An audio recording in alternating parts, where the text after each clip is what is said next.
एडवानी साहब से भी बात करते हैं। एडवानी साहब, ये मुल्क में जो इदारों में इख्तलाफात की खबरें हैं और जो एक खिंचाव किसी टेंशन जो एक चीज़ है, इससे कुछ प्रॉब्लम आ सकती है, कुछ मुल्क को या सिस्टम को कोई खतरा लाहक हो सकता है?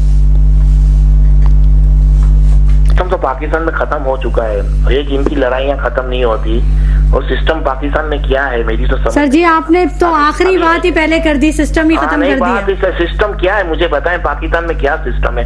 अभी मैं भाईजानों की बात सुन रहा था कि ये कर दिया हमने, ये कर दिया, आधा शुमारा ये आ रहे हैं। मुझे बताएं, आपका मोबाइल लूटता है, आप रिपोर्ट करवाने जाती हैं?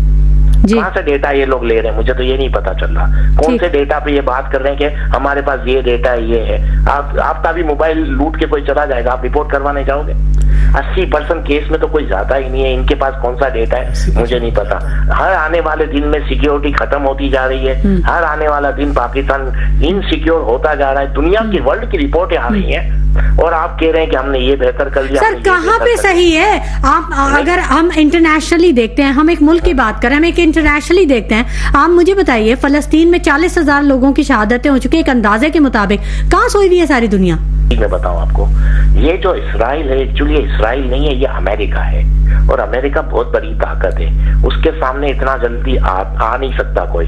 अगर कोई देखें वजूहत क्या है, फलस्तीन पे जुल्म अभी से नहीं हो रहा, 1948 से हो रहा है। अभी क्या हुआ है कि अभी कुछ सुपर पावर ऐसी हैं जिनका फलस्तीन को वाया ईरान के जरिए सपोर्ट हो रहा है, जिसकी वजह से ये एक्सपोज हो गए इसराइली। वरना आप क्या समझते हैं इसराइल ने क्या अभी जुल्म किया है? 1948 लेकिन कारपेट बॉम्बिंग तो अभी की है ना एडवानी साहब। हाँ, लेकिन मैं ये कह रहा हूँ कि अभी क्या हो रहा है कि अभी एक आजादी की तहरीक ने जोर पकड़ लिया है। आप मेरी बात आज भी ये भी लिख लें कि आज जंग आज बंद होती है या 6 महीने बाद या 6 साल बाद फलस्तीन आजाद हो जाएगा, उसको कोई नहीं रोक सकता।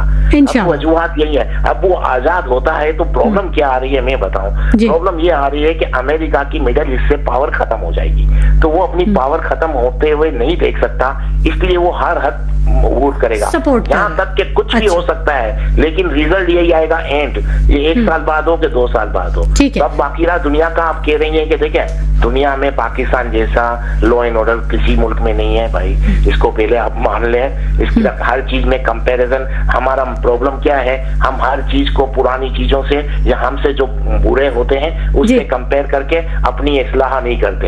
यानी अगर किसी ने किसी का कत्ल किया तो उसको पकड़ा जाता है हमारे यहाँ, तो वो कहते हैं मुझे क्यों पकड़ रहे, उसने 2 कत्ल किए।